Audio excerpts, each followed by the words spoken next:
आज हम बात करेंगे पॉपुलेशन बूम के कंसेप्ट के बारे में और समझेंगे कि ये इंडियन इकोनॉमी के लिए कितना सीरियस इशू बन सकता है। पॉपुलेशन बूम का टर्म सबसे पहले अमेरिकन बायोलॉजिस्ट पॉल आर एरलिख ने अपनी 1968 की famous book the population boom में पॉपुलर किया था।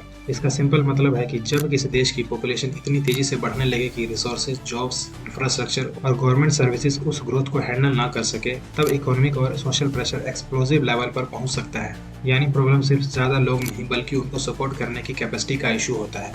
इंडिया की डेमोग्राफिक सिचुएशन देखें तो 2023 में इंडिया दुनिया का सबसे ज्यादा पॉपुलेशन वाला देश बन गया जब उसने चाइना को क्रॉस किया। आज इंडिया की पॉपुलेशन 1.4 बिलियन से ज्यादा है। नेशनल लेवल पर टोटल फर्टिलिटी रेट लगभग 2.0 के आसपास आ चुका है, जो रिप्लेसमेंट लेवल 2.1 के करीब है। लेकिन रीजनल डिस्पैरिटी अभी भी एग्जिस्ट करती है। कुछ स्टेट्स में फर्टिलिटी रेट नेशनल एवरेज से ऊपर है।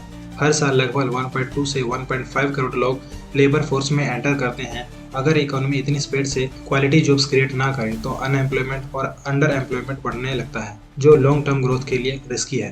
इकोनॉमिक इम्पैक्ट को टेक्निकल लाइन से समझे तो सबसे पहला प्रेशर पर कैपिटा इनकम पर पड़ता है। फॉर्मूला सिंपल है, पर कैपिटा इनकम बराबर total divided by total population. अगर पॉपुलेशन फास्ट ग्रो करे और जीडीपी उतनी स्पीड से ना बढ़े तो पर कैपिटा इनकम स्लो हो जाती है। इंडिया ग्लोबल जीडीपी रैंकिंग में टॉप इकोनॉमीज में है, लेकिन पर कैपिटा इनकम अभी भी लोअर मिडिल इनकम कैटेगरी में आता है। इसका मतलब है टोटल इकोनॉमिक साइज बड़ा है, लेकिन एवरेज सिटीजन्स की अर्निंग अभी भी लिमिटेड है। यही गैप पॉपुलेशन ग्रोथ और इनकम ग्रोथ के बीच टेंशन क्रिएट करता है। दूसरा मेजर इम्पैक्ट इंफ्रास्ट्रक्चर पर पड़ता है। रैपिड अर्बनाइजेशन के कारण सिटीज जैसे मुंबई, दिल्ली, बेंगलुरु में housing shortage, traffic congestion, water scarcity और पॉपुलेशन सीरियस इशू बन चुके हैं। जब public transport, health care system, schools और हाउसिंग डिमांड से कम पड़ जाते हैं तो प्रोडक्टिविटी लॉस होता है। लोग ज्यादा टाइम ट्रैवल में वेस्ट करते हैं, हेल्थ इशू बढ़ते हैं और ओवरऑल इकोनॉमिक एफिशिएंसी गिरती है। इंफ्रास्ट्रक्चर गैप डायरेक्टली जीडीपी को स्लो कर सकता है। फिस्कल साइड भी प्रेशर बढ़ता है। ज्यादा पॉपुलेशन का मतलब है गवर्नमेंट को food subsidy, health care schemes, education programmes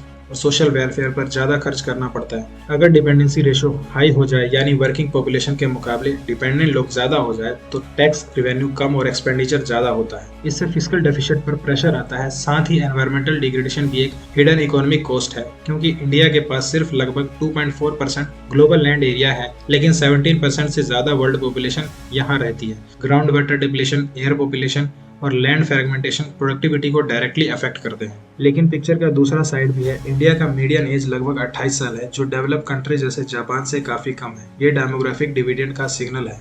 अगर यूथ को proper education, skill training, manufacturing growth और वुमेन वर्कफोर्स पार्टिसिपेशन के थ्रू प्रोडक्टिव बनाया जाए तो यही पॉपुलेशन इंडिया को इकोनॉमिक सुपर पावर बना सकता है। लेकिन अगर अनएम्प्लॉयमेंट और human capital development pace match ना करे तो डेमोग्राफिक डिविडेंड डेमोग्राफिक डिजास्टर में कन्वर्ट हो सकता है। इसलिए पॉलिसी फोकस होनी चाहिए क्वालिटी एजुकेशन, जॉब क्रिएशन और सस्टेनेबल डेवलपमेंट पर।